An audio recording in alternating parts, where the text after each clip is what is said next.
Olá, olá a todos, bem-vindos. Hoje estou aqui com uma convidada super especial, que é a Virgínia. Olá, Virgínia! Oi, gente, tudo bom? A Virgínia está aqui porque muitos de vocês me perguntam muitas vezes qual é a diferença entre o português do Brasil e o português de Portugal. E a Virgínia é uma professora de português brasileiro. E sim, Virgínia, conta-nos um bocadinho acerca de ti. O que é que nos podes dizer sobre ti? Claro. Eu ensino português brasileiro como segunda língua e a minha escola é baseada completamente online. Se você quiser conhecer mais sobre o meu trabalho, o meu site é www.speakingbrazilian.com e eu tenho também um canal no YouTube chamado Speaking Brazilian. Ok, obrigada. Então, quem estiver interessado, vá procurar a Virgínia, porque ela é uma professora excelente. E então, hoje nós vamos falar das diferenças entre português brasileiro e português de Portugal, mais especificamente sobre diferenças gramaticais. Não há muitas diferenças entre as duas variantes do português, mas há algumas. E então eu vou começar por trazer a primeira, que é a diferença no uso do gerúndio. Por exemplo, quando eu quero dizer I am speaking, em português de Portugal, eu vou dizer eu estou a falar. Eu estou a falar. Virgínia, como é que vocês dizem no Brasil? No Brasil, nós nunca vamos dizer eu estou a falar. Não, nós vamos dizer eu estou falando, que seria o gerúndio nesse caso. Exatamente. Em Portugal nós não usamos tanto o gerúndio, ou melhor, nós não usamos o gerúndio neste caso, nós usamos em certas regiões, ou seja, por exemplo, no Alentejo, que é uma região aqui em Portugal, eles também usam o gerúndio da mesma forma que vocês, ou seja, eles também vão dizer eu estou falando. Ai, que legal! Eles fazem mais isso. E não sei se são os únicos. Portanto, há algumas regiões em que o gerúndio é utilizado deste modo. No entanto, em geral, não é utilizado assim aqui em Portugal. No geral, nós usamos esta forma estou a... E depois o verbo pode ser falar ou o que seja, no infinitivo. Nós aqui usamos o gerúndio, mas é noutros contextos. Por exemplo, ela entrou na sala cantando. Portanto, isto aqui também é o gerúndio, mas é usado de outra forma, não é usado assim. Tu já tinhas reparado nestas diferenças? Sim, eu já tinha reparado nisso. E você falou, ela entrou cantando. Você também diria, ela entrou a cantar? Sim, também podemos dizer assim, exatamente. Nós podemos dizer ela entrou cantando ou ela entrou a cantar. E normalmente é mais comum até, pelo menos na região onde eu vivo, é mais comum dizer ela entrou a cantar. Ela entrou na sala a cantar. Portanto, é mais comum dizer assim, tu tens toda a razão. No entanto, também é possível dizer ela entrou na sala cantando. Enquanto que, por exemplo, aqui na minha região, alguém dizer eu estou cantando é muito estranho, percebes? É essa a diferença. Então, quando vocês usam com o verbo estar, é sempre estou a cantar, estou a caminhar, mas quando você usa como advérbio, né? Não quero falar muito de gramática, mas quando você usa o gerúndio como advérbio, aí tudo bem. Então, você pode dizer, por exemplo, ela entrou cantando ou ela entrou a cantar. Certo? Muito bom. No Brasil, nós sempre usamos o gerúndio nesses casos, né? Eu estou falando, eu entrei cantando, tanto como advérbio como com o verbo estar, é sempre o gerúndio.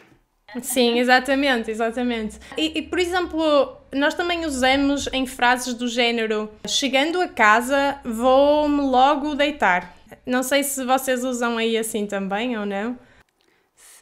Sim, a gente poderia dizer chegando... No Brasil, nós não diríamos vou-me logo deitar. Nós não usamos esse pronome assim. Eu diria chegando em casa, eu logo vou me deitar, eu vou logo me deitar. Sim, mas a parte do gerúndio podiam também usar assim. Então, chegando a casa, vou-me deitar. Sim, nós podemos falar assim. No entanto, sou um pouco formal. Por exemplo, uma maneira mais natural para a gente de falar seria: quando eu chegar em casa, eu vou me deitar. Ou quando eu chegar em casa, eu vou logo me deitar. Nós raramente usamos o gerúndio desta forma. É usado, mas é uma língua um pouco mais formal, é mais usado em língua escrita. Aqui nós usamos os dois, portanto, são os dois informais. Podes dizer, olha, chegando a casa vou-me logo deitar, ou quando chegar a casa vou-me logo deitar. Portanto, aqui não é muito formal dizer isso, é normal. Outra coisa que eu... Sim, desculpa, diz. Sim, eu gostaria só de adicionar que muitas vezes o português falado em Portugal soa muito formal para nós brasileiros. Apesar da gramática estar correta, estar certo, nós também pode ser usada assim no Brasil, mas soa muito formal, soa mais uma língua escrita, uma língua mais elevada, e é muito interessante que para vocês isso é natural, né? Soa natural. Exato. É engraçado, é interessante isso. Eu ia dizer que o que eu reparei também, e que agora lembrei-me de outra diferença entre o português de Portugal e o português do Brasil, é com os verbos de movimento. Vocês usam a preposição em. Por exemplo, vocês dizem eu vou em casa, certo? Então, de acordo com a gramática, está incorreto. Na verdade, a preposição correta a se usar com o verbo chegar é chegar a um lugar, né? A mesma coisa com o verbo ir a um lugar. Mas os brasileiros, muitas pessoas usam a preposição em ou no lugar da preposição a. Então, isso não está na gramática do português do Brasil. Isso realmente é uma linguagem coloquial. Então, é aceito em linguagem coloquial. Então, em vez de dizer cheguei à casa, eu vou dizer cheguei na casa ou cheguei em casa. É muito comum usar a preposição em no lugar da preposição a, com o verbo chegar, com o verbo ir. Por exemplo, é muito mais comum os brasileiros vão dizer eu vou no supermercado. O correto seria eu vou ao supermercado, mas a maioria das pessoas, em linguagem coloquial falada, vai dizer eu vou no supermercado. Uhum. Olha, eu pensei que era alguma coisa que estava aceito na gramática agora de... É muito interessante porque o português falado no Brasil é muito diferente do português que está na gramática. Eu posso estar enganada, mas me parece que em Portugal vocês respeitam muito mais a gramática e que o português falado é muito mais similar ao português encontrado nos livros. No Brasil, não. No Brasil é muito diferente. Então, para mim, como professora, é um desafio ensinar um português correto aos meus alunos, mas que também soe natural. Porque muitas vezes, quando nós falamos corretamente, soa um pouco estranho, soa muito formal e às vezes até um pouco arrogante, porque não é a língua que nós realmente usamos naturalmente no dia a dia. Sim, assim, nós aqui também respeitamos as regras, mas eu acho que os falantes nativos adaptam sempre as regras. Eu acho que mesmo aqui há muitas coisas que diferem, então, sim, não sei se talvez seja mais no Brasil, mas aqui também acontece, portanto, e também, não sei, por exemplo, com a pronúncia, não é? Uma coisa é aquilo que nós dizemos que são as regras da pronúncia. Por falar em pronúncia, quem estiver interessado entre as diferenças de pronúncia de Portugal e do Brasil, podem ver um vídeo que eu e a Virgínia também já fizemos sobre esse tema e vou pôr o link aqui em baixo na descrição, portanto vão vê-lo lá. Então, eu estava a dizer que mesmo as regras da pronúncia que existem, mas os falantes nativos quase nunca as seguem a 100%, especialmente em diferentes regiões. Por exemplo, aqui na minha região, nós trocamos os Vs pelos Bs, o que é muito engraçado. Então nós dizemos, em vez de vamos, nós, quando estamos a falar naturalmente e rápido, dizemos vamos, em vez de vamos. Portanto, há sempre coisas que os falantes nativos modificam. Sim.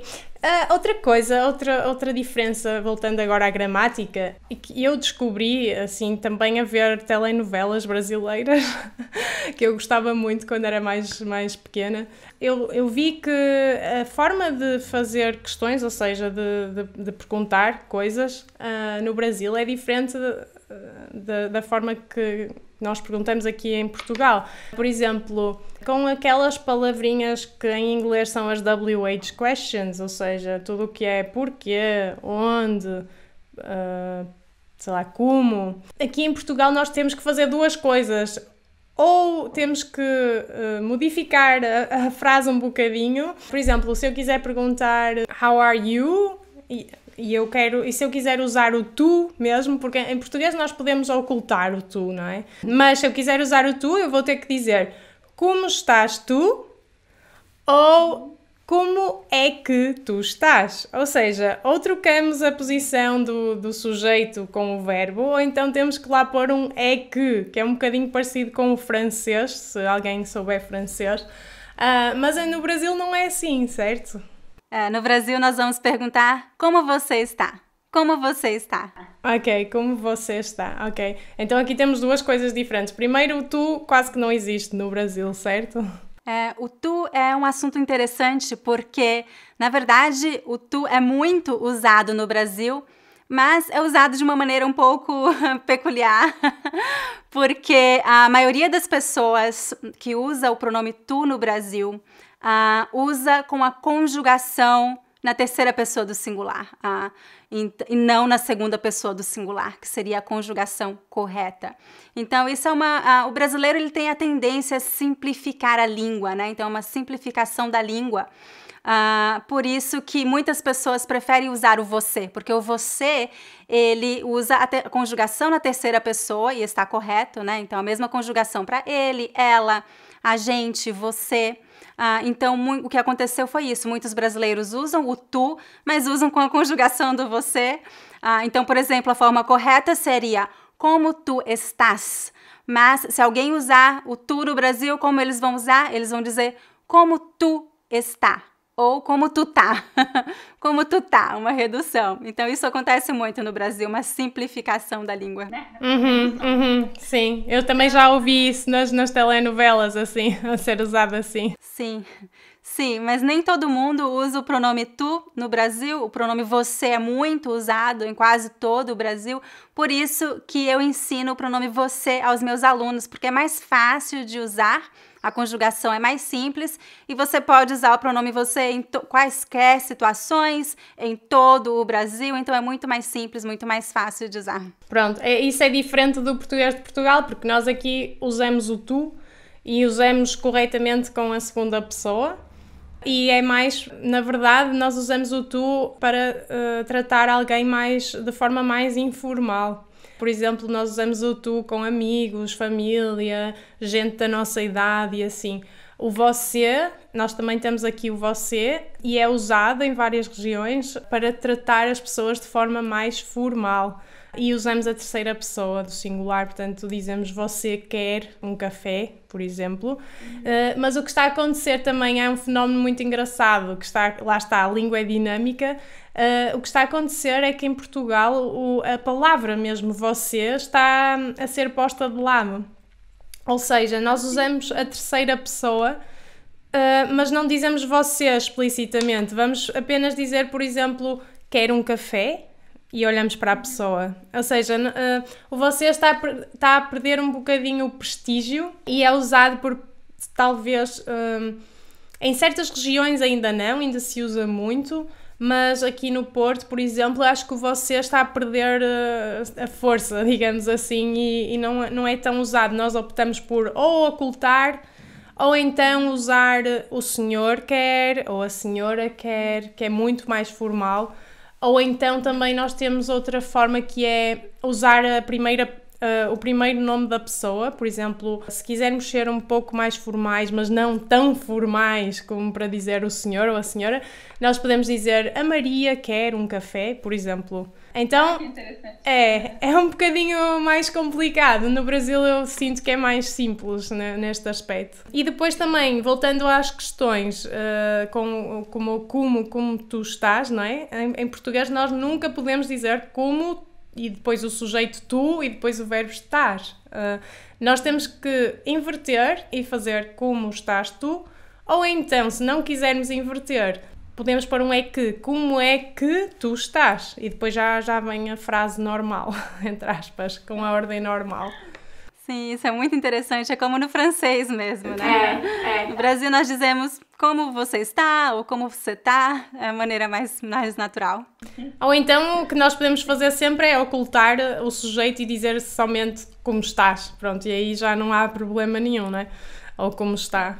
Sim, mas isso vocês também fazem, não é? E ocultar o sujeito. Sim, no Brasil também nós ocultamos o sujeito, se estiver implícito, né? Se for óbvio qual é o sujeito, isso é muito comum. Nós ocultamos o pronome, o sujeito, é bem comum, sim.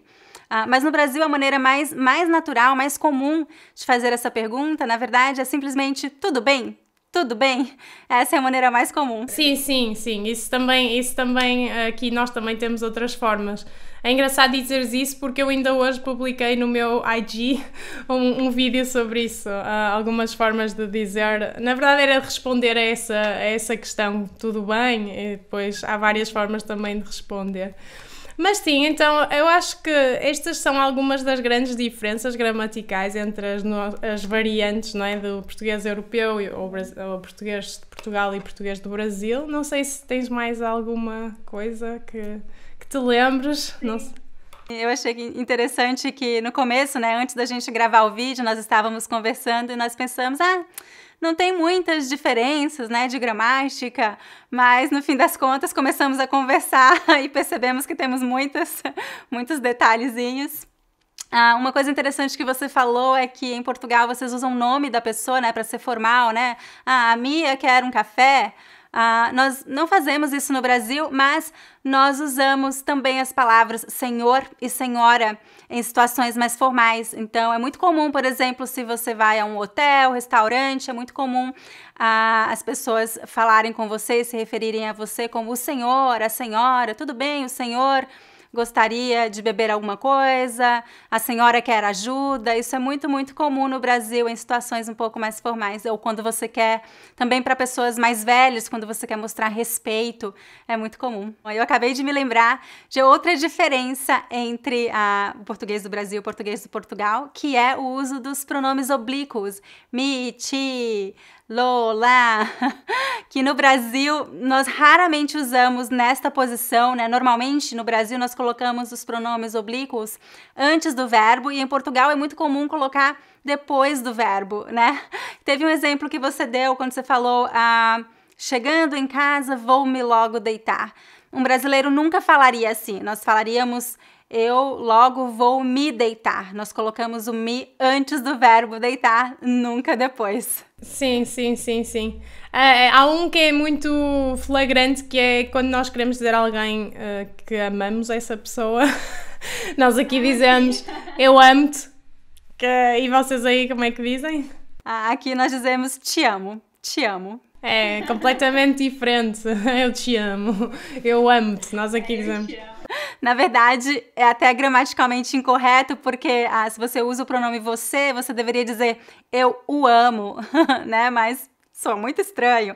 Então, no Brasil, você nunca vai dizer eu o amo ou amo-te. Não, muito estranho. Nós sempre dizemos eu te amo ou simplesmente te amo, sem o pronome eu. O mais comum é te amo, te amo. Sim, nós também não usamos muito o eu, não é? Também podemos dizer amo-te também, só. Simplesmente amo-te. Pronto, são coisas engraçadas. Sim. Pronto, Virgínia, eu acho que foi espetacular ter-te aqui. Muito obrigada por te ter juntado a nós. Não sei se queres dizer mais alguma coisa, se não... Acho que falamos de tudo sobre gramática. Muito obrigada pelo convite, foi um prazer. Obrigada eu, e quem se lembrar de mais diferenças pode pôr aqui por baixo nos comentários. E sim, até ao próximo vídeo. Beijinhos. Tchau. Beijo, tchau.